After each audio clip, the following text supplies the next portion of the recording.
us live. Please stand for a moment of silence and the pledge.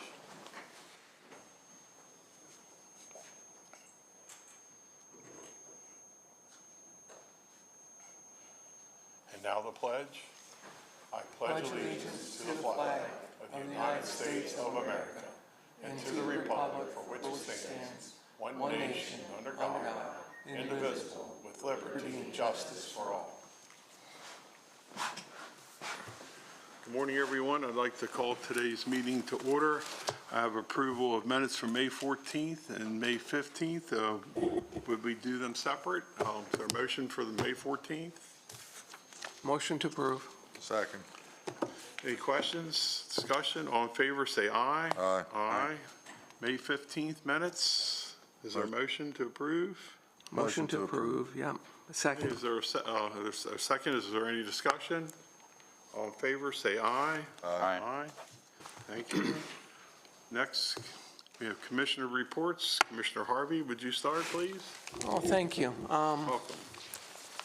Just want to note that today and tomorrow at Hagerstown Regional Airport, there is the National Air Tour, FIFI, showing military aircraft, including things like the B-29. You can tour some of the military aircraft there. That's today and tomorrow. It should be a good event. I'm planning on taking my son out there later today. And speaking of that, there's we had a great Memorial Day series of events. We haven't met since Memorial Day. Lots of patriotism and recognition of our fallen heroes. And another important day is coming up on Thursday, which is the 80th anniversary of the D-Day invasion on June 6th, when so many sacrificed so much to fight for freedom and to roll back the evil of Nazism. And they fought for freedom, liberty, and democratic values against evil. And 150,000 landed on that day, and 2,500 Americans were killed on June 6th alone, and countless more were wounded, and along with many of our allies. A very bloody day, very courageous, and we need to remember that. And they were fighting against an enemy against all of us. And that enemy was powerful, statist, authoritarian demagogues who used the power of government to suppress liberty, to suppress freedom, use the tools of censorship, oppression, using illicit and legal means to go after their political enemies, using courts, using police powers, and their gangs. It used to be the Gestapo. In today's world, they're called other things. And what made that unique was the powerful alliance between the big business corporate interests that provided the tools to allow that suppression for people like Hermann Goebbels to use propaganda and disinformation to sway the masses and to justify persecuting not just Jews, but union workers, Lutherans, nationalists, patriotic Germans, and then later on Austrians and Poles as they came under the reign of Nazi Germany. Today we have the current threat of all-powerful statist interests, authoritarian in conjecture, trying to increase power and partnering with corporate overlords to suppress individual liberties and freedom. So we always have to be vigilant in protecting rights and liberties that this country has fought so hard for and so many have sacrificed so much for over the last 250 plus years. We have to be vigilant against our enemies, both foreign and domestic, as many presidents have said before, and only one generation away from losing those freedoms, as President Ronald Reagan once said. We need to take that to heart. We need to learn, educate ourselves, and get beyond our silos and think about what's really going on. And that's all I have. Thank you. Thank you, Commissioner Harvey. Commissioner Kiefer, would you go next, please? Thank you. It's hard to follow that. I appreciate your sentiments. I agree with much of what you said, and thank you for those comments. One thing I would just like to ask our board, I know One individual reached out to me yesterday, I think may have reached out to another commissioner about our planning commission being canceled last night due to lack of a quorum. I know we've talked about before, is it possible to add alternate members to our planning commission similar to how we do for our BZA, so that maybe if a full member wasn't available, we don't delay projects, good projects, and job creation or economic development, tax revenue, by having alternate members. So Zach, is that something that maybe we could ask you to look into, the possibility? I don't know if. Yeah, I'll get with Jill on that. Much of the BZA is kind of set by state law. I don't know if Planning Commission is the same way, but if we would need delegation approval to do that, maybe we can get it on the agenda for next year, next session. But my only comment today is to ask for alternate members to the Planning Commission. Lacking at times due to quorums. That's Yeah, and that way, now this project may be pushed back a month, coming to the end of summer and to get started, and that delays with weather. It would be nice if we could have alternate members to keep that process going, keep government working. That's all. Talk with Jill, I'll look at the code, get back to the board with the analysis on that. Okay, thank you. Thank you, Commissioner Kiefer. Commissioner Wagner? Just a little insight into that. I'm on the planning commission, and it's definitely a problem getting a quorum here lately. And I have spoken to Jill. There's been some attempt to have more of a emergency meeting to help the people that are knocked off the agenda, that are, time is money sometimes with some of the people, and they're going to be another month delayed if that happens, and we understand that. So if we can, the problem is getting them all to get a quorum. So if we can get another date this month, I think that's going to happen, what I'm seeing. So hopefully we can get this meeting in middle of June instead of waiting until July and only put a couple weeks setback on them. And I agree, that's something you might explore as an alternate. Plus we, in all due respect to all of us, we've held this process up a little bit by the interviews of everybody on it, which I think what we need to do is, if you can't get the quorum for the meeting, I'm not sure how you'll get the quorum to interview potential candidates. So maybe that moves to staff level when they can't do it, just to keep the ball rolling, because you could go, one missed interview could be another 2 weeks to a month behind.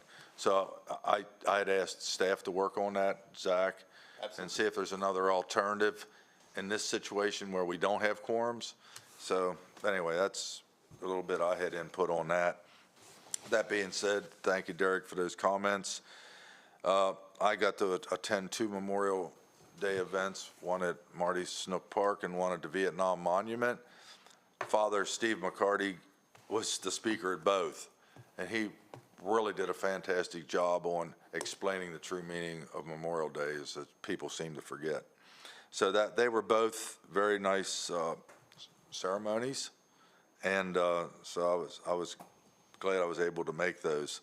We also, I think we didn't talk about, some of us attended the fire rescue tech high school graduation. We need emergency responders, we need police, we need firefighters, we need EMTs, we need paramedics. I think they graduated, 6 that night, Jeff, 7? 7 that night. That's really a help, but we just need to keep that rolling. And then there was a grand opening at Fort Ritchie. If anybody's been up Fort Ritchie, I'll take a tour up there. There's a lot of going on up there. Top Secret Tap Room was the latest addition that opened up there. A lot of businesses locating up there too, plumbers. Meritus? Yeah, Meritus is there. Yep, you're right.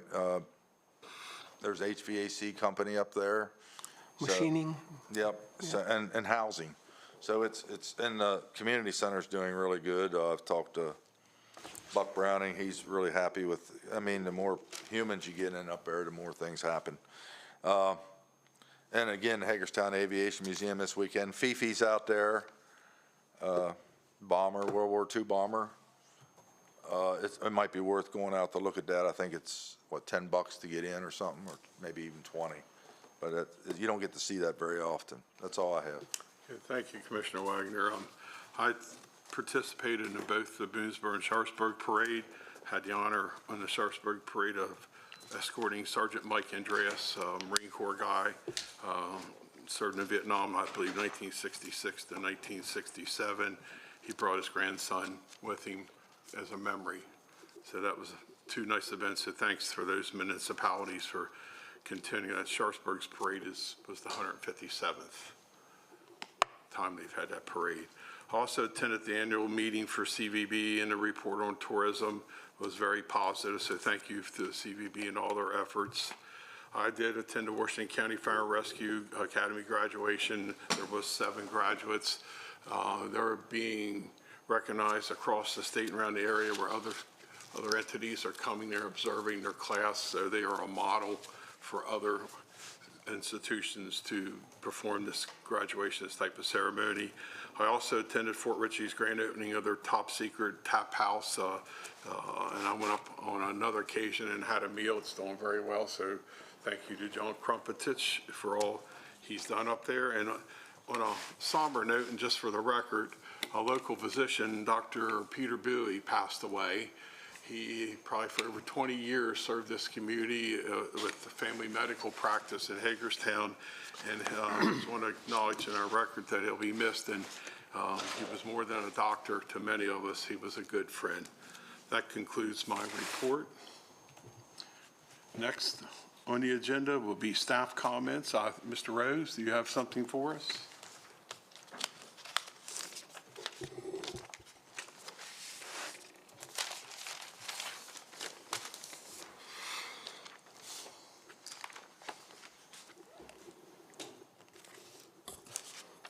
Good morning, Commissioners. Chip Rose, Director of Human Resources. It looks like I have a full agenda in front of you today. This first item is pretty straightforward, however. Staff is requesting permission to advertise both internally and externally 2 vacant positions. They're both captains, EMS captains in field operations. It's position number 1334 and position number 1742. Both positions are DES grade 7, step 1, which is a salary of $66,543. Motion to approve. Or just a consensus of what you need, or Oh. a motion? Just consensus is all we need. Yeah, I'm okay with it. Good. I agree. Thank you. Thank you. That's all I have for this staff comments. Thank you. Thank you, Chip. Mr. Kiefer? Good morning, Commissioners. I have 2 letters of support that I'm seeking a consensus on today. The first is for Stay Home Senior Services of Williamsport. They're seeking grant funding from the Thrive program, which focuses on individuals with dementia and assisting their families and caregivers. They're not seeking any funds from the county, just a letter of support in their grant application. And just for the record, this will be a retroactive consensus. They had a May 31st deadline and kind of got to the board a little late, so this would just be the retroactive consensus. Commissioners, consensus? I'm okay with that. I agree. Yeah, I'm good. Thank you. Thank you. The second one is a consensus to send a letter of support on behalf of the town of Keedysville to the Appalachian Regional Commission. The town is seeking grant funding for their Bedrock Waterline project, and again, not requesting any funds from the county. I'm all right. I support. Okay, 4 there. Thank you very much. Thank you, that's all I have. Thank you. Is any other staff? Nothing? All right, hearing no other staff comments. Next on the agenda is citizens participation. This is the opportunity for citizens to comment about an issue or issues of county practices and interests. This is not an interactive dialogue or question and answer session. It is solely a time to hear citizen comment. Please limit your remarks to 3 minutes or less. Thank you. We'll begin with the front row. Is there any citizens in the front row? Please come forward. Name and address for the record. Thank you.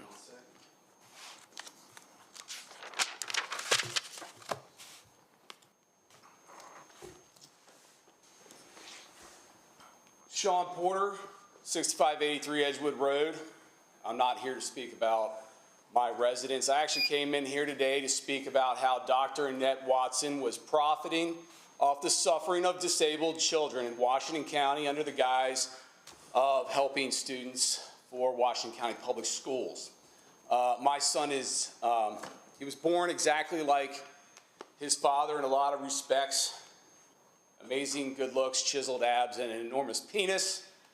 However, he is unable to hear. He is deaf.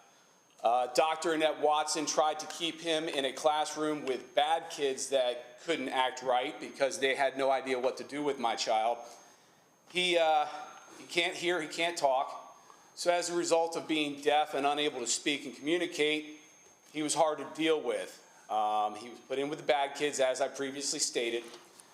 These bad kids and him fought. He hated going to school. He was having horrible problems. We immediately applied to Maryland School for the Deaf because Washington County lacked the needed resources to adequately care for and teach a child that couldn't communicate with words and hearing. He was accepted to Maryland School for the Deaf. We were very happy. This was in December. Dr. Annette Watson, for budgetary consideration reasons, decided to keep my son's transfer held up and refused to sign off on my son being transferred so he could learn how to sign by refusing to sign a form to transfer him to Maryland School for the Deaf because they wanted to retain the funding that they got for each pupil enrolled in Bester Elementary. We fought with her for January when he was supposed to be transferred, February, March, and April. And then finally, mid-April, I had to go down and threaten the Board of Ed in person, talking to some executive assistant or something for the superintendent, Dr. Savine or something. And finally, as a result of my explanation of what I intended to do to the school board members, the superintendent, legal matters, legal remedy I was going to actually have to resort to, he was immediately transferred to Maryland School for the Deaf, and in just a month's time, he's now able to sign. He's in a play. He's signing like it's second nature to him. So things worked out great. However, this woman is continuing to try to keep my child from being transferred to the Maryland School for the Deaf on a permanent basis. She continues to involve herself in basically oversight through IEP meetings, and that needs to end. So she's trying to actually bring them back to Washington County Public Schools against the parents' wishes. School board's not going to get away with that. We're not going to stand for this. But actually the real reason that I was going to speak today is I'm just letting you know that last night a massive 227-page RICO statute civil suit was filed on behalf of Justin Holder against everyone before me here today except you and you. So the next time you guys decide to screw with a citizen like Justin Holder or myself, just remember there's a guy out there who stands up for the little people. There is a man out there who is actually possibly the best civil attorney since Clarence Darrow. I'm referring to, of course, the legendary and now world-famous Adam Gravel. You will all see him shortly at your depositions, and you are all targets of his RICO civil suit that was filed last night. You may remember the Dan's Tap House civil litigation that he was in charge of, that he brought against Dan's Tap House for age and race discrimination in Boonesboro actually 2 years ago. That case is still going on. This case is actually much more dramatic than that. It actually involves former state's attorney, the mayor of Keedysville, and as I said, everybody that sits here today. So you're going to get to see a massive shit show unfolding over the next year or two as this proceeds.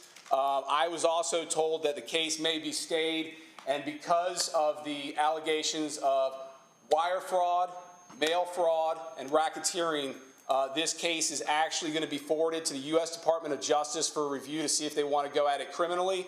The statute of limitations was going to expire today, so the lawsuit was filed last evening electronically.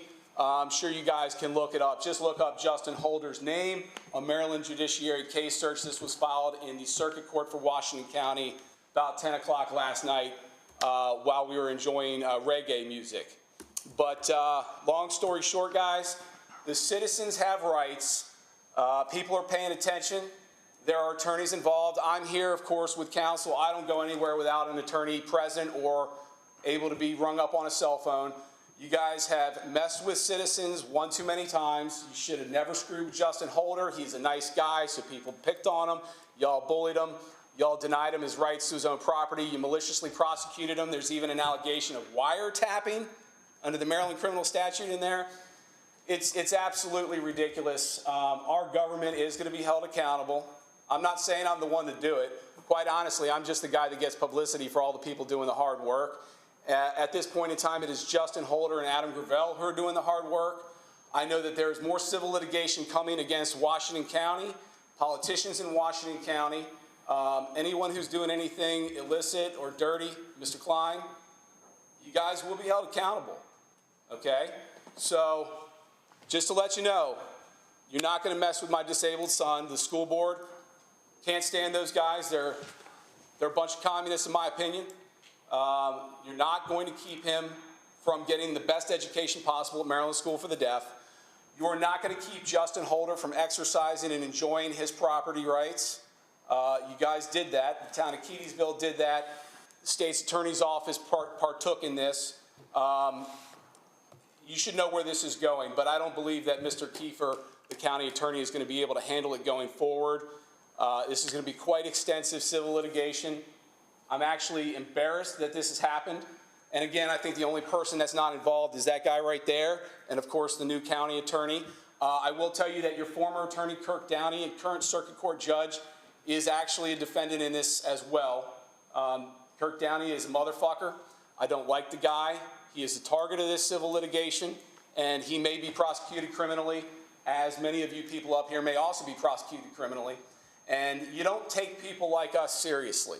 You county commissioners, Board of Education, you talk down to us, you act as though we are basically subordinate to you and you are somehow in charge of us, and that's simply not the case. You guys work for us, you answer to the people. That will become extremely evident. I believe this case is probably going to be removed to federal court shortly. There is no way in hell that my taxes, my property taxes, should be going up because you guys don't know how to follow the law, follow the Constitution, and respect the citizens that have elected you. I personally didn't have any problems with any county commissioners at any point in time. I didn't know all this was going on until about a year ago. I was very pissed off when I heard about it. I've kept my mouth shut. After today, I'm not going to report on this or give it any publicity until it gets a bit further in its stages, until DOJ starts prosecuting people or the depositions start being made public and I can start putting those clips on YouTube. But basically, every single one of you guys knows who I'm talking about, Justin Holder. You know exactly who Adam Gravel is. You know exactly what's coming. I strongly suggest that anytime a citizen asks something of the county commissioners, you take it extremely seriously. You never know what attorney is working with them, who they're going to hire, who their friends are. You guys need to follow the law. You guys need to actually obey the Constitution. You guys need to not fuck with us, okay? The citizens aren't going to take it. You guys are going to start taking it in the teeth here shortly. And honestly, I'm embarrassed for Washington County at this point in time. And remember, you're sitting up there spending my money. My tax assessments doubled this past fiscal year. I don't even know why. My income didn't double. My house didn't double in size. But apparently I should pay twice as much in taxes. I don't know. Is it because you guys need to spend more money? Is it because Governor Moore needs to spend more money? All I know is that my son doesn't get the education that he deserves unless I go in and threaten ungodly things against Board of Education members and the government. The regular people who aren't psychotic like I am suffer. The regular disabled children in this county suffer because of people like Dr. Annette Watson who do not want to transfer them to Maryland School for the Deaf so they can learn to communicate because they want to recapture and retain budgetary consideration for each student that's enrolled. So as I stand here before you today, I'm just putting you all on notice. I intend to sue anybody who gets in the way of my child's education, anybody who gets in the way of my child being treated properly in accordance with the Americans with Disabilities Act, anybody who crosses my son's mother at the next IEP meeting, which is next week on the 10th, you're a target. You guys are already named. You guys are already being sued. I don't know what more the citizens can do, but a $600 an hour attorney is going to teach you a lesson here shortly. My name is Sean Patrick Porter. Don't fuck with my son. Don't fuck with me. Don't fuck with my friends. Don't fuck with anybody that I know. Thank you very much for your time. Thank you, sir. Continuing with citizens' participation. Anybody in the next row? Second row? third row.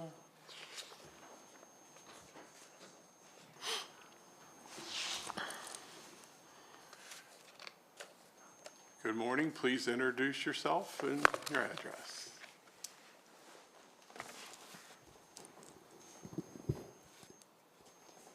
Gentlemen, I am Carol Mowen, as you know, president of the Washington County Teachers Association, and our office is located at 18047 Oak Ridge Drive in Hagerstown. At your meeting 2 weeks ago, where you finalized your budget for 2025, I had hoped that I would see courage and a change of heart in this room. I appreciated the comments of Commissioner Kiefer and Commissioner Barr. I had hoped that Commissioners Klein, Wagner, and Harvey would have considered the arguments and comments from the public hearing and would realign the budget based on the public's input. I could tell from some of the comments here that there continues to be miscommunication or misunderstanding about how the budget at the Board of Education works in terms of funding and positions. New positions are not all funded through the Board of Ed's general operating budget, and new central office positions, such as the proposed routing specialist for the transportation budget that has already been cut from the board's 2025 budget, support schools and are necessary for the operation of the school system. As you know, this year, I've spent a great deal of time attending your meetings, watching your meetings, writing comments for your meetings, being here to communicate on behalf of the Washington County Teachers Association to seek your support of our schools, our employees, and our students. I'd hoped that what I would have done would have been enough, but as I sat here and listened to your discussion, my disappointment grew as I realized that all the public comments from the public hearing, from all the meetings prior, did not result in what we needed, which is adequate funding for our school system.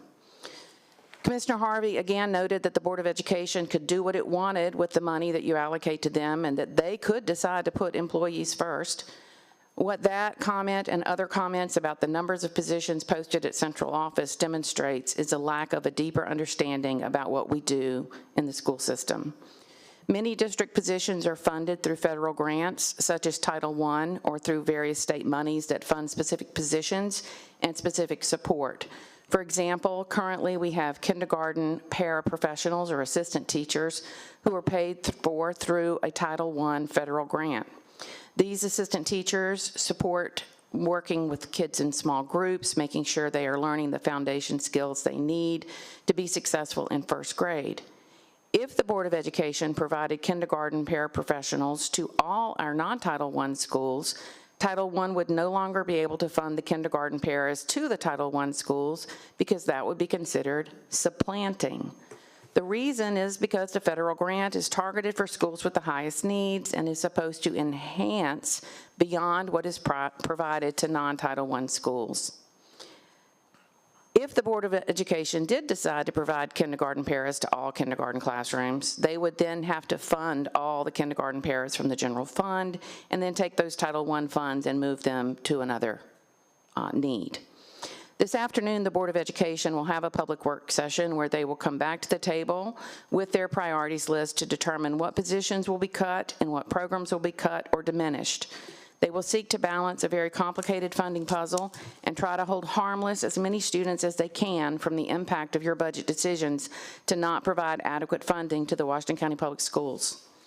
I hope that as the year continues, if the county has another budget surplus because your revenues were higher than projected, that you will seek to provide as much of that surplus as possible to support projects that are one-time expenditures or other emergent needs of our schools. I will continue to advocate for adequate funding for our schools. I will redouble my efforts to reach more people with this message this year so that perhaps in the next year's budget cycle, I will not be disappointed and we will have a different outcome. It is better to invest in public education, in the future for these children, to make a difference in their lives so that their lives can be different. I was grateful to Dr. Michael, who came and provided comments to you and to the others who spoke at the public hearing on behalf of students who live in a very different Hagerstown and a very different Washington County than many of you, who struggle today, who do not have a bed or a pillow to sleep on at night, and who do not know where their next meal is coming from when school lets out for summer. If you can find it in your hearts to revisit your decision, to set aside misunderstanding and anger, to come and visit us in our schools to see the tremendous needs, to sit with Dr. Sovine and with Jeff Prue to get a better understanding of various positions that are posted, that are funded.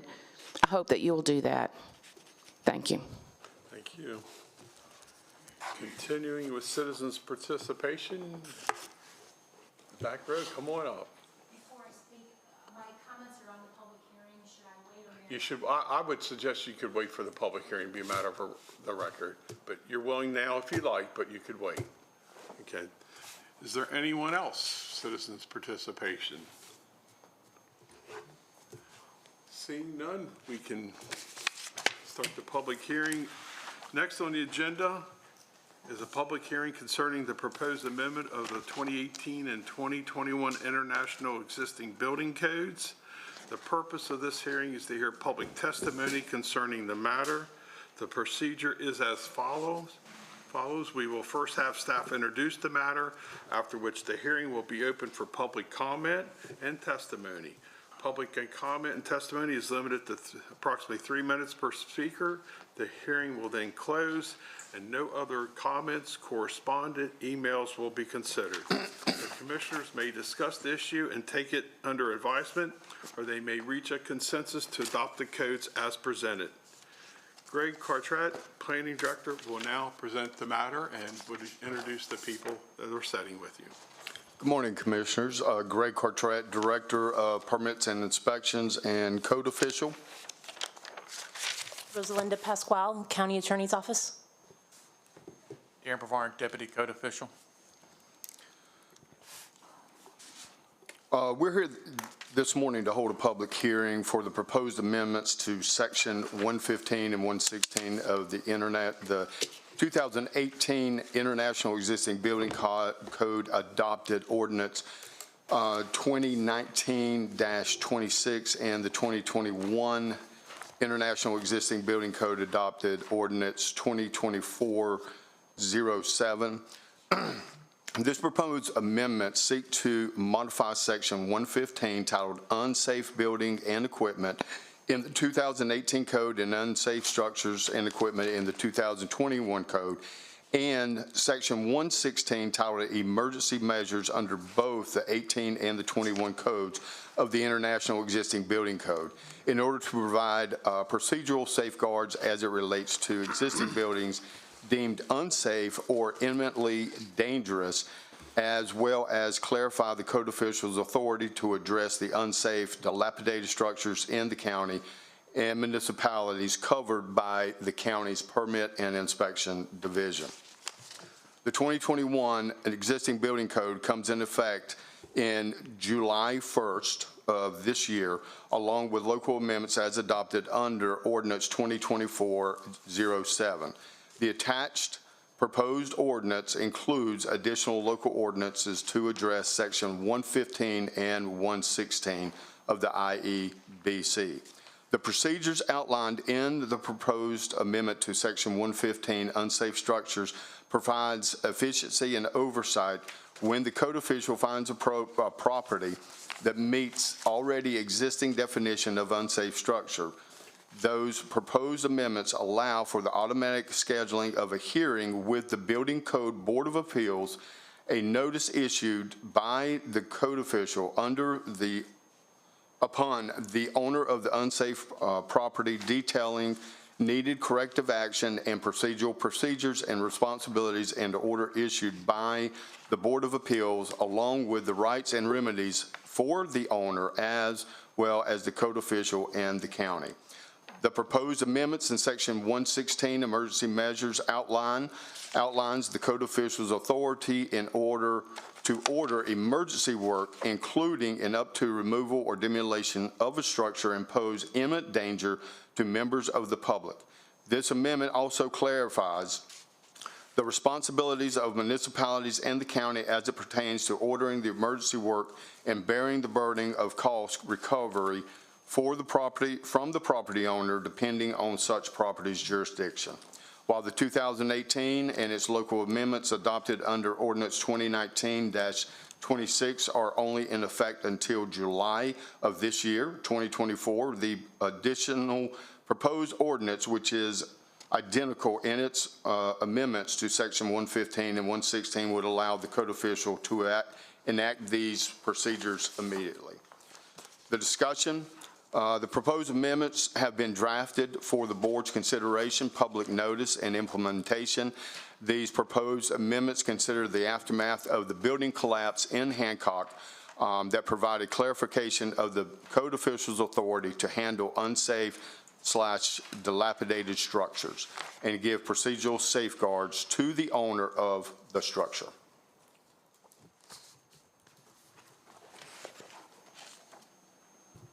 Any more presentation?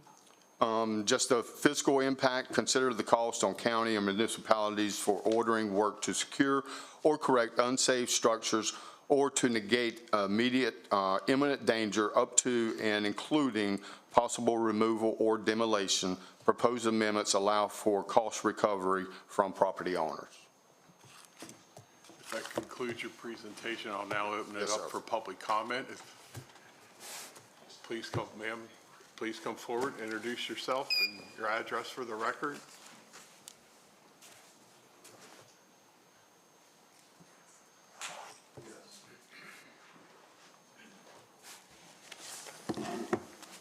Leslie Allen, 59 North Potomac, Hagerstown. I'm not quite as organized as the rest of these wonderful speakers, but I did want to compliment the county and its staff on facing the problem with dilapidated and safety and blight issues in the countywide. But I do have some questions, or would like you to clarify in your discussions about some of the elements within that code that may be easily addressed, or I don't know. There's no particular order of these, but my comments are, in an inspection of a property that has been reported according to this by any public person or employee of a structure that may be unsafe, that's how you seems to bring it to the attention of the code enforcement, is will that create a record if in fact the building is not eminently failing but is on its course to be so that a owner would be put on notice for their own neglect of maintaining a property. My second point is a property's unsafe status delineated by a portion of the structure or the whole structure, because according to your 115.1.1, it is in, or that section 1.2 is that it's at the code official's own motion and discretion. So I didn't know if how that falls into the whole process. My third point or question is, in dispensing of a hearing to the owner and other interested parties, is the issue of cost consideration, hardship, an element in that discussion? And my most important thing about my points would be in regards to historic structures in the county that have another element aspect. And I know the county is very favorable with historic elements because, you know, we have all these easements on properties that for lack of development and supporting the Jonathan Street house and putting a lot of money into those endeavors suggest that they are fair to approaching historic properties. And I know that there had been discussions probably pre-COVID about demolition of structures because there was no process in place. And with the new building code coming and being adopted, the question is when a code official is looking at the property and they're looking at a historic property that could look as though it was failing, will it apply the current building codes or adoptable codes, or will it bring another layer of interpretation for evaluation? One more. Go ahead, finish. Go ahead, finish. And the last thing I would like to ask for clarity is in your very first section, it says, for the purposes of a municipality is defined as a municipality within Washington County in which the county has agreed in writing to enforce the building code on said municipality's behalf. So I'm just curious, if you have like Hancock or any other city that has its own entity, like Hagerstown, and Hagerstown has a lot of historic properties. Is this suggesting that an agreement is made within the city of Hagerstown, as an example, that they allow the Washington County official to make that determination because in relation to its own code enforcement as a collective body? And will, because of the 4 historic districts in the city of Hagerstown, as an example, how would that interplay with the ordinance? That's all I got. Okay, thank you. Zach, are these questions I can have Greg address right now? I think you can. I think you can continue with the public comment and then bring staff back up to, if they have some answers or follow-up rebuttal. Thank you. Certainly. Is there anyone else here for public comment? Seeing none, Greg, could you address some of these questions? Yes, sir. Thank you very much.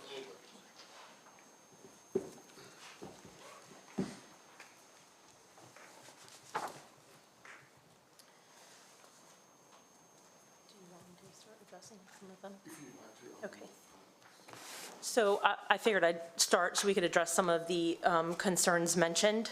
So one of the first things that I think would be helpful to state is that Section 115 and Section 116, which address unsafe structures and emergency measures respectively, already exist within the existing building code. This is just fleshing that out so that we can keep things rolling in a timely manner. The unsafe structures under Section 116 are basically our first line of defense against a property that would eventually become imminently dangerous. So that would be a way of putting the owner on notice that they're neglect in the building that is making things unsafe before it becomes so dangerous that then we have to intervene at the emergency level. I'm not exactly sure what the question or concern was regarding the code official on his own motion, but under Section 115.12 regards the issuance of the complaint. This is basically the first step in the unsafe structure process, and that's simply that the code official is notified that there is a house or a structure suspected of being unsafe. And so the code official can notice it himself when going about doing other business under permits and inspections, or it can be brought to him through a complaint from the public, or through a county employee, or through a town employee. In regards to the question of municipalities, what we have, so Hagerstown has its own building code enforcement. We have nothing to do with that. So this in no way impacts them. We do, however, have memorandums of understanding with certain municipalities, most of them, in fact, to enforce the building code on their behalf. So the proposed amendments would address who, if it falls within a municipality, that the cost recovery would fall on the municipality to deal with, or potentially order the work under the code official's guidance. So that's just to address the municipalities that we already have this relationship with. Also, I'd like to interject that we do not, from a building code standpoint, we do not cover Smithsburg. Smithsburg has their own building permit. Smithsburg has their own building inspector. We, through the county, we only cover the trades, electrical, plumbing, mechanical, and so forth. But as far as the building, we do not have jurisdiction in Hagerstown or Smithsburg. To address the hearing, there was a question that was about, the hearing, once it comes to the hearing, once it goes before the Building Code Board of Appeals, at that time, the the owner has the right to present evidence. The person has the right to their due process to have that. That's why we're having this hearing, putting this in place, so that I can't just walk out and say, I don't like that building. We have to have a due process, a hearing that will go before the Board of Appeals, and the Board of Appeals will be made up of people from the industry, construction people, tradespeople, architects, engineers, things of that nature. So those will be the members of the board this will be brought to, and then they, based off of hearing evidence and having the owner at the hearing, will determine what path needs to go. Does it need to be boarded up? Does it need to be, is it so bad that it does need to be demolished? That's what the board is for. And those things as hardships and things, that would be something that could be discussed at the Board of Appeals hearing. I will also note that under the proposed amendments, section 115.7, it basically allows for it shows a prioritization of repair, alteration, or improvement of the existing structure if it's made at a reasonable cost, and if it's not, then the owner would have to vacate, close, and board up. So there is a consideration for whether or not they are able to meet the financial burden of bringing their structure to a safe standard. Regarding the historic. Yeah, regarding historic buildings, in the International Building Code, which is what I have here, this is the 18 version, there is a chapter that is designed just for historical buildings. And anytime, if a building is being built, that will fall up under the International Building Code or the International Residential Code, whichever is it a residential property or commercial. Once a building is built, this is the code. The International Building Code is what dictates and helps us as a code official define how we proceed with the existing structure. Inside of it, Chapter 12 lists historic buildings, and to be honest with you, I can't give you a definite answer on any specifics, but there is a chapter that addresses historical buildings and so forth that we would follow. And one last comment I wanted to make regarding the sort of the layers of evaluation on this is that, so the Building Code Board of Appeals is set up to help check the code official. And then after that, if the Building Code Board of Appeals still finds that there is corrective action necessary and the owner disagrees, they can appeal this to the circuit court, which is included in the proposed amendments.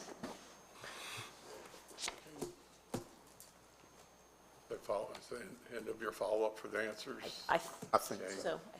Commissioners, do you have any comments, questions before I close the meeting?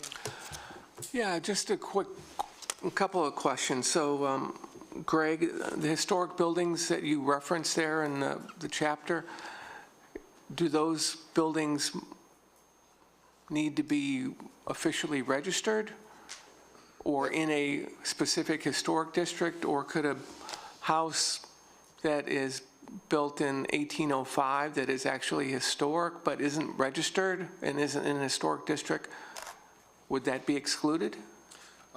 Give me just a second. It's been a while since I've had to deal with a historical building. If you could just check into that in the future. It says here the exemptions we're talking. This is under. Well, this is one. It's saying exemption.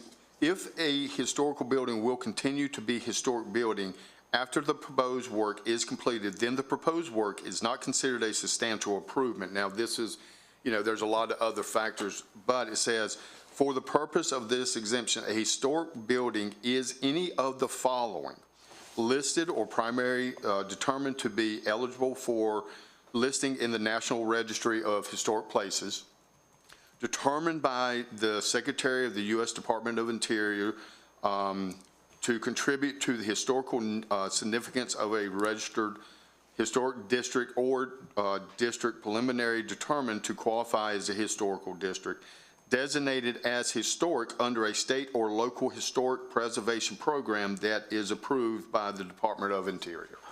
So I think you used the term in the beginning of that section you quoted as eligible, not necessarily already approved, right? Right, let me. Yes. Yes, yes, sir. Okay, Yes, so that would mean a home that isn't in the historic district or already designated, but might be able to be. Okay, that's one. And then the primary focus here was on safety. Yes, sir. Okay, but just to be clear, you're still looking at how to keep these buildings through some process, some engagement, partnering or communication, keep these buildings from becoming Yes, sir. lights Yes, sir. in the first place. And we're going to get something from staff on that in the future? That's So that's, pretty much what this is. yes. So Well, we, this doesn't keep it from becoming blighted, though, in the first place. Actually, it would, if it's been identified as a, this is a vacant building, this, I get a complaint that comes in, we go out and we investigate this structure.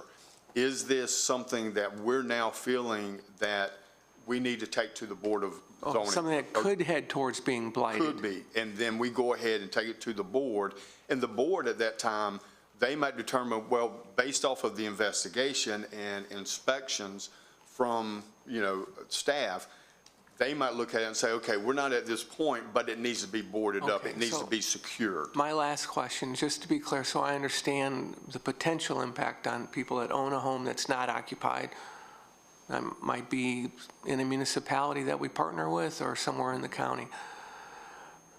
The mitigation or the intervention would probably include, if it's not going to be occupied, making sure it's appropriately sealed, boarded up, it's not accessible to vagrants, that the roof is not leaking, it's not,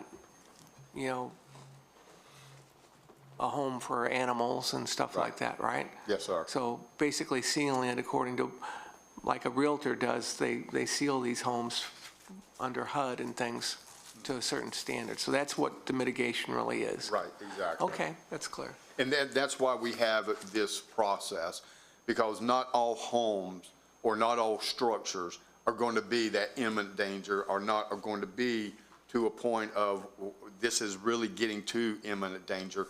Some of them could be, they've been vacant and maybe there's some rot and Okay. windows are rotting. But if you're looking at a address that. community, a block, if you're a property owners on that block, one of the things you don't want to see if you're a buyer going into a neighborhood is homes that have windows with plywood boarding them up and everything deteriorating, and then, because that leads to other issues.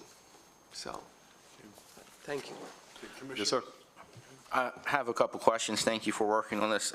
Some have been answered already, but just to clarify, the code official's role, that would be you, Greg, is to make the initial discovery findings of the condition of the building, and then you make a determination, no, everything is okay here, or, well, maybe this may need either boarded up or stabilized somehow or torn down. If you make that determination, but you don't have the final say in that, then that goes to the Board of Zoning Appeals, sir. and they decide, no, boarding up is good enough, Yes, tearing sir. down is what needs done here. Yes, sir. Okay. Yep. Then what is the role of the municipality? Do they have any role, or because they contract with us for this service, do they just let it all on? I know they may be financially responsible if the owners can't pay to tear down the building. What role do they have in making any determination? For example, in the wake of Hancock, the building collapse in Hancock immediately went out and did an emergency ordinance that gave the town manager authority. So I would work with the town, that we cover, say Hancock, Clear Springs, whichever town, I would work with them. It wouldn't be, I would keep them in the dark. It would be coming in and working with their leadership as to, okay, here's the steps that we're taking, here's the next steps, so that they are aware of every aspect of what we're doing. So because this is titled an emergency measures, would the town still have to act on that? In this case, of Hancock delegating that authority to the town manager, or does this make that step unnecessary? Really, it makes that step unnecessary. Okay. Yes, sir. And then My final question, you've had lots of consultation with the town of Hancock. Any other municipalities, were they contacted to get their feedback, their input? Are they aware of this? I have talked with Clear Springs, Williamsport, no, I'm sorry, not Williamsport, Keedysville, Sharpsburg. I've talked with most of the municipalities. There were one that I could not get up with. I did not speak to. But they all have been in support of this, from my knowledge. Okay. You know, nothing has come to me, no emails, no phone calls, you know, in reference to this. Okay, thank you. Commissioners, any more questions before I close the meeting? Hearing none, the public hearing is now concluded. The commissioners, we may take the following action to adopt or reject the proposal, or we may take it under advisement and deliberate at a later date. Thoughts and comments? I think we go ahead and move forward. I second that motion. Okay. All in favor, say aye. Aye. So this will be brought back, Zach, for a formal ordinance later, or is it? We'll prepare the ordinance, sorry. I think that was a formal vote on these amendments, so we'll prepare the ordinance and get that recorded. Okay. There we go. Okay, thank you very much. Thanks, Rosie. Okay. Next on the agenda is the FY24 budget adjustment to the Washington County Board of Education General Fund budget. Gentlemen, please come forward. Welcome. Introduce yourself. Morning, Commissioners. Good morning. Jeff Prude, Chief Operating Officer of Washington County Public Schools. Good morning. Eric Sisler, Executive Director of Finance, Washington County. Commissioners, the matter before you this morning is fiscal year 2024 budget adjustments. Periodically, the annotated code calls for school systems to reforecast expenses and revenues. Staff have done that recently. These adjustments have been viewed by the Board of Education's Finance Committee, who recommended them for approval by the full board. The full board viewed this matter and provided their approval on May 21st. The annotated code does call for these to be presented to the Board of County Commissioners for approval because they do cross major categories. We're happy to answer any questions you have on the proposed adjustments. Motion to approve. Second. A first, a second. Any further discussion? Can I just ask a couple of quick questions here?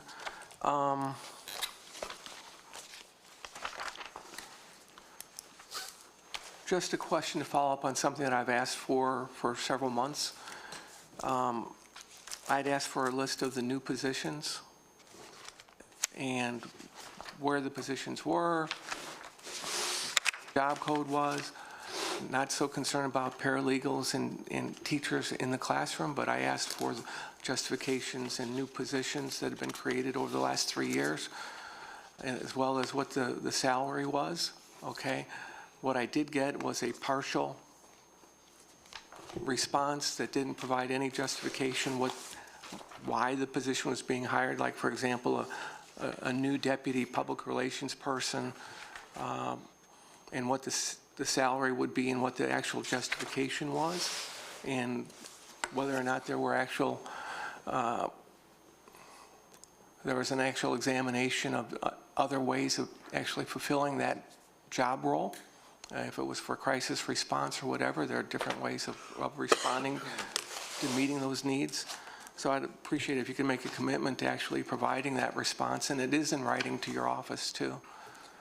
I believe we provided the response to the request that was sent to us in writing, but we review that and work with Dr. Svein on sending the response. It was incomplete from the original request. You I'll review provided that. some information.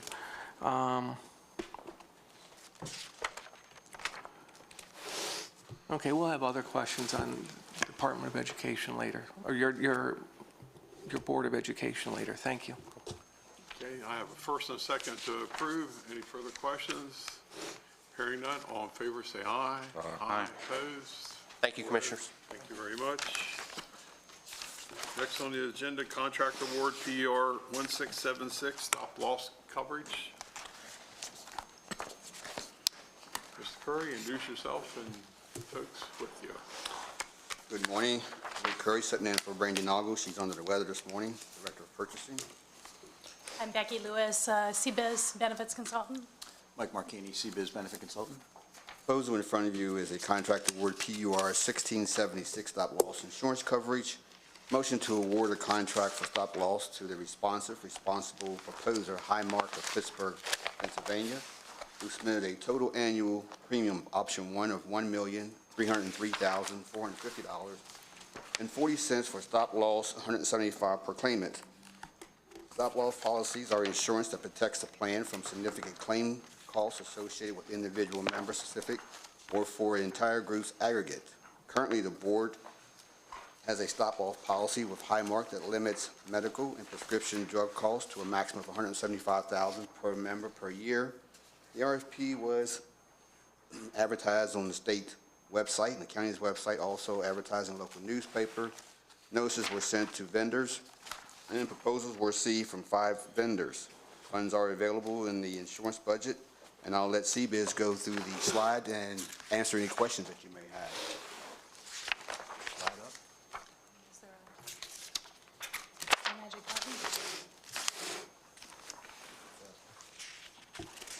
Do we know how many cases we've had over the last number of years, say 3 to 5, where an individual's medical and prescription costs hit the $175,000 threshold in our county? We have 9 so far this year with claims through the end of March. Last year you had 6. The prior year you had 7. The prior year you had 6. Okay, so about, let's just say 7 a year. Yeah, well, I would expect the number to grow this year, so if you're 9. Right, already, okay. I don't know how to flip the slide screen. But I can, okay, thank you. And then you pay everything above 175. That is correct. The insurance kicks in once a member, individual member, so, you know, if it's a family plan, husband, wife, each kid would have their own separate specific stop-loss level. Once the But- claims hit yeah. 175, the county is off the hook, so to speak, and the claims go to the stop-loss vendor to reimburse. For everything above 175. That is correct. And what's the average above 175 in the last few years? The actual cost? I don't have that, but I can get it. I mean, I know you have one at 400 and some thousand, so you know, a couple $100,000 is probably the average. Looking from 175 to 500 is where you are right now. Another way to look at it is it's going to be erratic. So you may have $1 million claim one year, you may have a $400,000 claim. They're going to come all over the place. On average, the loss ratio, that is the claims that are incurred during the course of the year compared to premium collected for stop loss specifically, is probably in the 60% range. You have generally run at that level, the 60 to 70. We actually, you're an attractive risk from the standpoint that you haven't had a high number of, for example, stem cell therapies or these $700,000 claims. So from my perspective, although if we might look back 5 years, and we might not ever have hit this, say, $1 million in exceeded costs over in aggregate, it doesn't necessarily mean that next year we might not hit a very large number. Oh, absolutely. And from a business perspective, you're looking across all kinds of enterprises that you insure. So you've done the statistical analysis to make a profit overall. Well, for point of Because clarification, it's not just us. yeah, we're the consultant, and so we're simply I know, but I'm doing just the saying, the marketplace. business model is X. Correct. So, Yeah. The stop-loss market itself is highly volatile. And so where we see healthcare trends in the 7 to 9% range for medical prescription drug in stop-loss, because these are the worst of the worst cases, and they're accelerating in frequency. They're more in the 15, 25, 35% level. Okay. So an increase of, say, 20% is generally what we're starting our budgeting with until we get the firm quotes in. okay, thank you.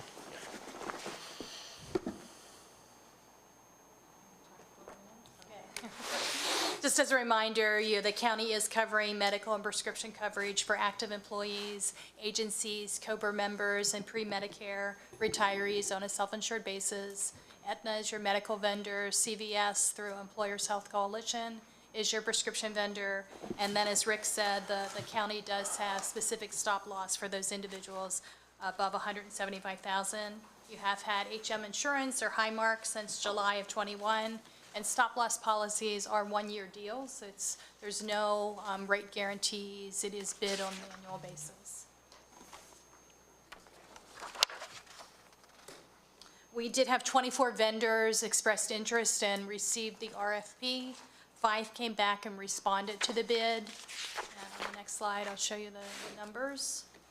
Currently, on the far left, you are paying about $1.1 million for the stop loss coverage. The renewal, which is the recommendation from HM, is about a 14.7% increase, taking the premium to $1.3 million. And then we have bids from 4 other companies.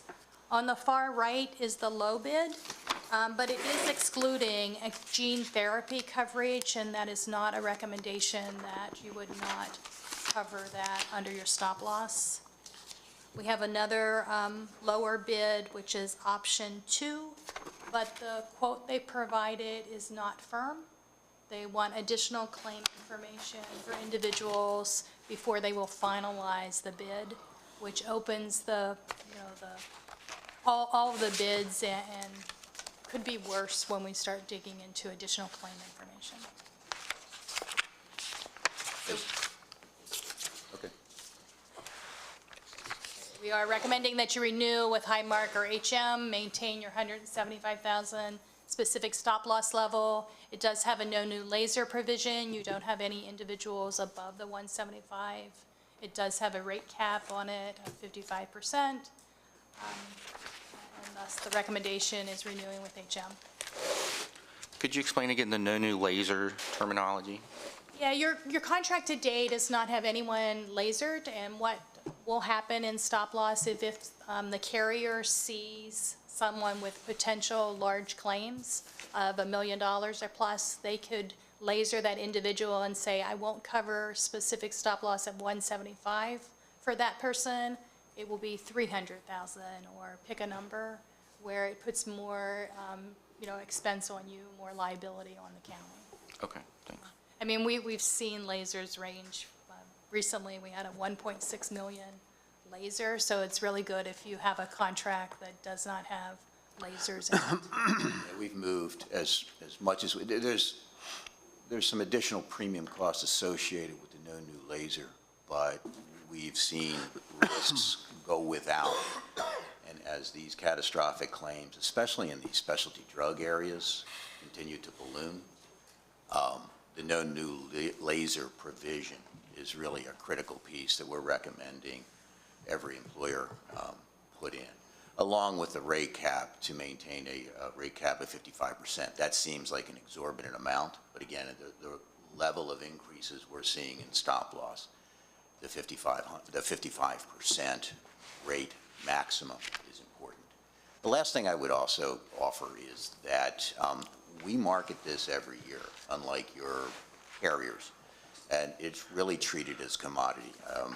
Commissioner, to your question about the companies, determining whether or not they can handle these risks based on the risk itself, the coverages are identical.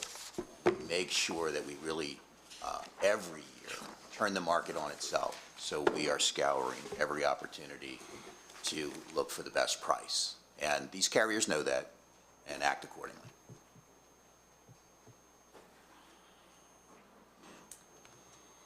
Any other questions? Commissioners, any other questions? Is there a motion to accept the recommended? I motion to accept the recommended action. Okay, first and second, any further questions? Hearing none, all in favor say aye. Aye. 4-0. Thank you very much. Thank you. Have a good day. Thank you. Next on the agenda, quotation award of Q-24-784, police vehicle equipment. Rick Curry, welcome back. Introduce your guest. Rick Curry again, Director of Purchasing. Sergeant Alan Matheny, Washington County Sheriff's Office. Subject 4 years quotation Q 24-784, police vehicle equipment for Washington County Sheriff's Office. Move to award a quotation for police vehicle equipment to responsive bidder, Dana Safety Supply Incorporated of Richmond, Virginia. Who submitted a responsive total lump sum of $77,725 for items 1 through 20 as shown on the bid tabulation, on the quote tabulation. And the equipment will be installed on vehicles that were approved by this board in January 2024. Code of Public Law states that a contract over $50,000 for purchase and other expenditures shall be awarded by the board to the lowest responsible bidder who submits a responsive bid. Requests for quotes are processed for purchases for commodities and services not exceeding $50,000 are normally awarded at the departmental level in concurrence with the purchasing department. Due to the recommendation of award of cost for the equipment exceeding $50,000, quotation before the board for an award, and it is anticipated these services would not exceed the $50,000. It is anticipated these services will be quoted below the $50,000 threshold, would not require using an ITB advertisement process. As such, the request for quotation process was followed in the formal bid process, as noted previously. A significant number of vendors reviewed the document, and as such believe publicly advertising the project in the newspaper through the state's website would have yielded any difference in the final outcome. Given the value of the quotation, the Board of County Commissioners' approval is necessary to award the purchase of the equipment. There is funding for this purchase, and there's a quote tabulation attached. And are there any questions? Just a curious question, all this equipment I'm reading, you put that on, Alan, your department put all that installed? Yes, sir. So you install that? Yes, sir. We get the vehicle stripped and everything is installed there. I motion to approve. Second. Second, I have some questions just for clarity. How many total bids were there? There were a total of, give me 1 second.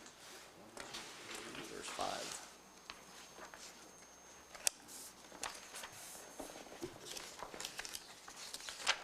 There was a total of 5. Okay, and several of them came in with improper documentation to be considered, is that correct?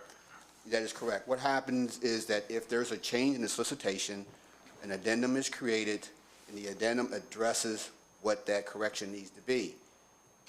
The addendum also explains why the correction was made, what was done, and also in the addendum, it's informing the bidders what they need to submit to be responsive. And it's in our policy that if we issue an addendum that has a revised form proposal, that's what is required to be submitted. In this case, this bidder did not submit the proper forms. And if you look at the form, there was a change in the quantity. He never acknowledged that change, so it would have made his price not correct anyway. Okay. All right, so that's why that bid's not being considered. Yes, So- sir. And that's our policy, and that's probably code. Yes, sir, that is our policy. Okay. All right, I have first and a second. Any other questions? All in favor, say aye. Aye. Thank you very much. Thank you. Thank you.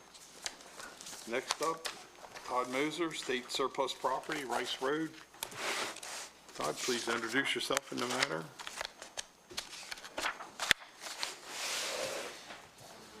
Good morning, Commissioners. Todd Moser, Real Property Administrator, Division of Engineering. Arrive at a consensus to decline acquisition of state surplus property. The state of Maryland has declared a property in Washington County to be surplus property. The property consisting of 0.875 acres located along the south side of I-68 at the east side of Maryland Route 628, Rice Road in Hancock. The adjoining property owner has requested to purchase the surplus property, and the state intends to convey the property to the adjoining property owner by sealed bid. In accordance with Maryland Department of Transportation policy and procedures, the state has offered the county first right of refusal. The county would be required to pay market value, which is determined by the state, for the property. County staff has reviewed the property and determined the property would serve no immediate or future use to the county. What was the value of the property? They do not provide the value of the property when they offer this. We don't want it basically, right? As far as staff is concerned, there's no use for the county of the property. Yeah, is this a motion to consensus to decline it? This is a consensus. I agree. Okay. Derek, decline. That's 4. Thank you very much. Thank you. Next up, Department, Veterans Affairs, Fire Department. Is that Mr. Hayes or?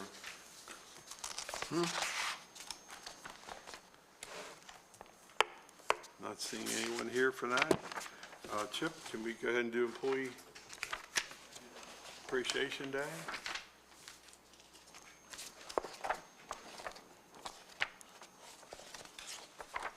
Did anybody come? Good morning again, Chip Rose, Director of Human Resources. On to a bit of happier news. Staff is requesting permission to purchase tickets for full-time employees and up to 3 members of their immediate family to host a Employee Appreciation Day.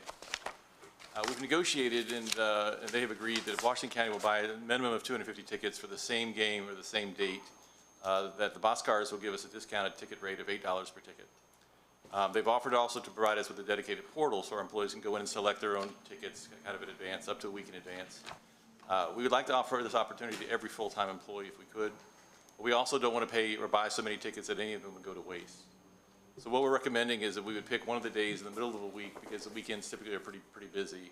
Tuesdays and Wednesdays are a lot of flexibility with the tickets and things like that. And so what we propose to do is that we would buy 250 tickets on a Wednesday, and then if we needed more, we'll buy more, but essentially we will not buy more than we need. You can see the financial impact there at the bottom, but this, by the way, would come out of your county commissioner's contingency budget. This is an allowable expense, per that line item, and you have the money to spend, and you have a few weeks left to spend. Commissioners' comments, questions? What was that last part? You said money's available? Money's available for the fiscal spend it year, now, but or- you really only have a few weeks left to spend. Or it goes into savings? Go somewhere else. Savings? Savings. Okay. Will this enhance morale of our workforce? I believe it will. We haven't done something like this in quite a while. I think the challenges have been what would be an allowable expense, what would be a good event to spend it on. The boxcars provides a unique opportunity. It's a new opportunity. I don't think very many of our employees have yet kind of gone over to experience it, and so this would be an opportunity to showcase something that would be new to Hagerstown, something that I think would be enjoyable for the not only employees but also for their family members. Yeah. I would support this, but when you're buying in tickets individually, so they're spread out, it will limit the ability for this to be a team-building, work-related family event. We could try to section them into a group.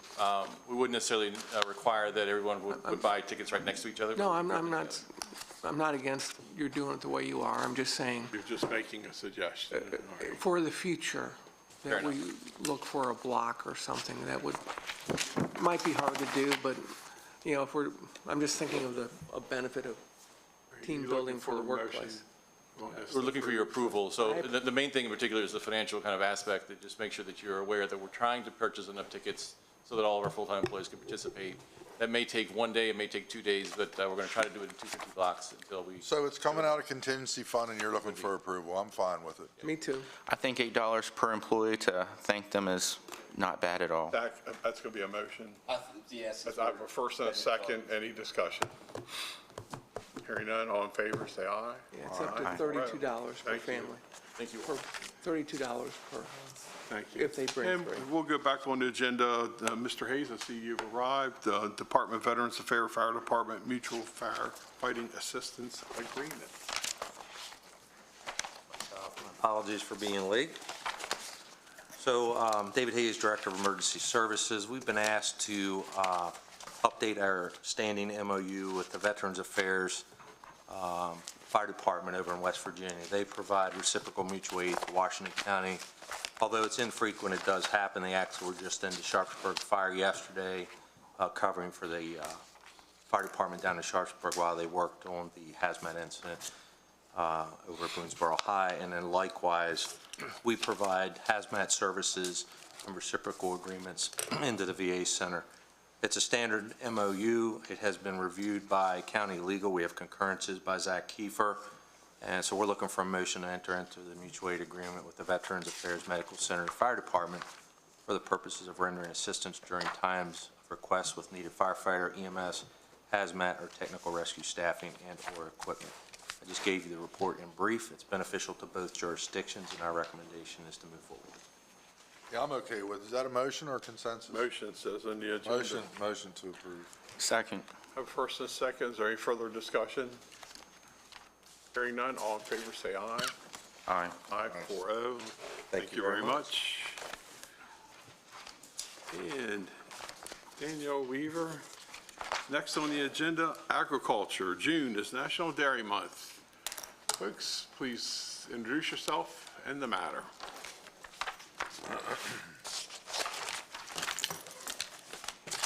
Good morning, Commissioners. I'm Danielle Weaver, Director of Public Relations and Marketing. Jonathan Bird, Public Relations Coordinator. National Dairy Month is celebrated every June. As one of Maryland's largest agricultural commodities, milk and dairy products account for over 20 million in Washington County farm receipts. And that's from the 2022 data from USDA Census of Agriculture. National Dairy Month celebrates the value of milk and dairy products as part of a well-balanced diet for everyone, as well as the importance of milk production to the agricultural industry. All Washington County residents are encouraged to support our 94 county dairy farms and farmers whose labor brings us milk, ice cream, yogurt, cheese, and many other nutritious foods. But we're here to talk about ice cream. And so we are excited to launch the 4th annual Washington County Ice Cream Trail. And the ice cream trail this year includes 11 locally owned and operated businesses. By participating in the ice cream trail, you will be supporting local businesses and local dairy farms. By supporting small businesses and agriculture, you will be supporting the growth and economy here in Washington County. So as of today, the Washington County Ice Cream Trail map will be available at all 11 locally established ice cream shops in the county, as well as it will be able to be downloaded from the Washington County website. You can visit www.washco-md.net/ice cream trail to get all the information about this year's ice cream trail. One of the greatest parts of the trail is we are bringing back the t-shirts. So anyone that completes the trail will receive an ice cream trail t-shirt this year. And we have several businesses that have sponsored those t-shirts this year, so we will be releasing that information as well. So thank you to those businesses. When's the official kickoff? Right now. Today. So start visiting those ice cream shops and You can hit 3 of them real quick, Jeff. so yeah, you'll have to get your map. We have a map that's downloaded and you will go and visit each establishment and have it stamped. And then you will return that to the PR department. And so we do have a little promotional video for everyone to watch. Backed by popular demand, it's the 2024 Washington County Ice Cream Trail. Journey to all 11 locally owned ice cream shops to collect a stamp on your ice cream trail map. Participants who submit a completed map will receive a free ice cream trail t-shirt this year. To download the map, visit www.washco-md.net/ice cream trail and follow Washington County government on Facebook and Instagram. Beat the heat with a tasty treat and complete the Washington County Ice Cream Trail. So yeah, we hope citizens have fun and enjoy time and making memories with their family and friends. Thank you. Thank you very much. Closed session now, right? That ends our last agenda. I would entertain a motion to go into closed session. Motion to go into closed session. Second. All in favor, say aye. Aye. Closed session we go. Thank you all very much.